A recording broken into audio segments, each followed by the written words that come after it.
Jadniče, muka mi je od tebe. Sloba priznao da niko ne zna pravu istinu o njegovom braku, a Kija je eksplodirala. Tokom igre istine Lepi Mića je zahtevao od Zorice Marković da javno pred svim ukućanima iznese mišljenje o ljubavnom trouglu Luni Đogani, Kristini Kockar i Slobi Radanoviću. Mislim da je to tuga, tužna priča. U ovoj priči meni se nije dopao način na koji se sve to odigralo. Ne možemo to da osudimo. Ja sam u javnosti rekla da je Lunino ponašanje dno dna, ali to je moje mišljenje, a njeno pravo na život. Bezbolnije bi bilo da je priznao istinu i rekao, a imao je vremena. Treba razmišljati i o drugoj strani.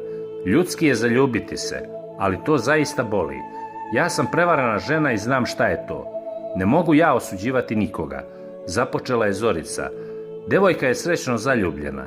Ja vrlo dobro znam nešto što ti ne znaš. Rekao je Sloba, pa se Kija nadovezala. Reci, Slobodane, šta se to ne zna? Odgovorila je njegova i dalje zakonita žena, a on je odbio da progovori.